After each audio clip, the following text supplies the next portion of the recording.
Hello everyone, मैं भूषण गायकवाड़ आप सभी का बहुत बहुत स्वागत करता हूं हमारे इस ऑनलाइन प्लेटफॉर्म पर।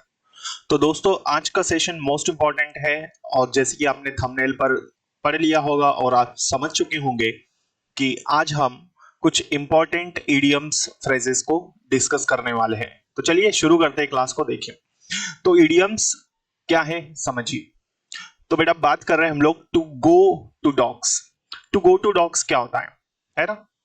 टू गो टू डॉग्स, इसका मीनिंग है, समझिए, इसका मीनिंग होता है टू बी ruined। ठीक है, इट मीन्स बर्बाद हो जाना या फिर बेकार हो जाना, है ना, या नष्ट हो जाना। तो to go to dogs it means बर्बाद हो जाना। जैसे एग्जाम्पल में यदि हम बात करें इसकी, तो देखो, तो हमें इडियम्स को सेंटेंस में यूज करना है, तब जाके ये हमें याद होंगे। तो एक एग्जाम्पल में भी हम यूज करेंगे और मीनिंग भी हम इसका समझेंगे। तो देखो, टू गो टू डॉग्स ये हमारा इडियम है, इसका मीनिंग क्या है? तो मीनिंग है टू बी ruined। एग्जाम्पल में यूज करते हैं। देखिए, एग्जाम्पल भी यहां पर लिया है जिससे आपको बेहतर तरीके से समझ में आ सके। जैसे लिखा है, Sam will go to dogs because of his bad habits. क्या मतलब है इसका? तो इसने बोला Sam will go to dogs because of his bad habits. Sam बर्बाद हो गया उसकी बुरी आदतों की वजह से। तो सैम उसकी बुरी आदतों की वजह से क्या हो गया है? बर्बाद हो गया है। क्लियर है? चलिए, तो to go to dogs it means to be ruined। Next, next क्या है? देखो, नेक्स्ट बेटा सेकंड वाला इडियम हमारा जो हमें पढ़ना है वो है to kick the bucket. To kick the bucket ये हमारा सेकंड इडियम।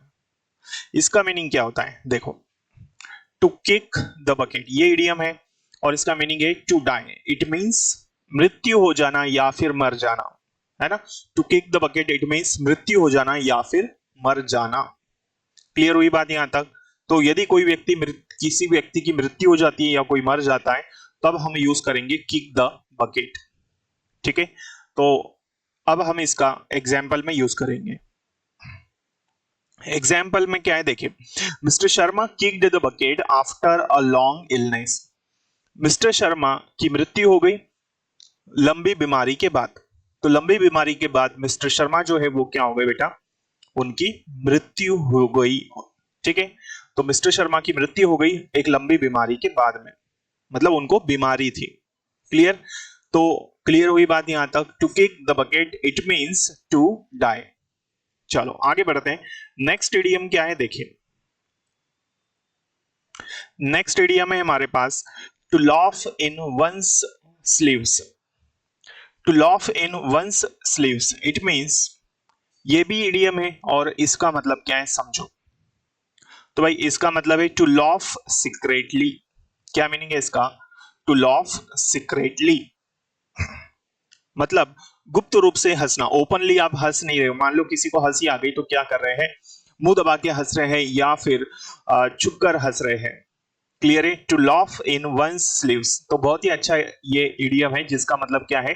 सीक्रेटली हंसना, है ना, गुप्त रूप से हंसना। ओपनली जहां पर आप हंस नहीं रहे या कोई व्यक्ति किसी को हंसी आ गई तो क्या खुलकर नहीं हंस रहा है? ठीक, तो to laugh in one's sleeves. Clear हुआ क्या है ये? चलो, तो जो भी बच्चे बेटा इस चैनल पर पहली बार आए हैं इसे सब्सक्राइब कर लीजिए ताकि आने वाले क्लासेस के नोटिफिकेशंस आपको मिल सके। एग्जाम्पल देखिए क्या है। एग्जाम्पल क्या है बेटा? The staff laughed in their sleeves at the manager's pompous speech। Staff क्या है? स्टाफ गुप्त रूप से हंसने लगा जब मैनेजर ने स्पीच दी या मैनेजर की आडंबरपूर्ण स्पीच पर या वार्तालाप पर जो स्टाफ था उनका वो हंसने लगा। लेकिन वो हंसा कैसे? वो ओपनली उनके सामने नहीं हंसा। तो जब मैनेजर ने स्पीच दी होगी तो मैनेजर की पॉम्पस स्पीच पर मतलब आडंबरपूर्ण वार्तालाप पर स्टाफ हंसा, लेकिन वो कैसा हंसा? ओपनली नहीं हंसा, है ना। तो इस तरह से ये जो to laugh in one sleeves इसका मीनिंग होता है। तो ओपनली नहीं हंसते हम लोग, तब हम इस इडियम का यूज करते हैं। क्लियर है? तो इस तरह से हमने इन इडियम्स को समझा है, पढ़ा है। आई होप ये सारी चीजें आपको क्लियर हो चुकी होगी। ठीक है, चलो, तो बाकी चीजें जो है हम आने वाली क्लासेस में पढ़ेंगे। यदि क्लास अच्छी लगी हो तो लाइक कर दीजिए और जो भी स्टूडेंट्स नए हैं इस चैनल पर इसे आप सब्सक्राइब जरूर करें ताकि आने वाले क्लासेस के नोटिफिकेशंस आपको मिल सके। Thank you so much. जय हिंद, जय भारत।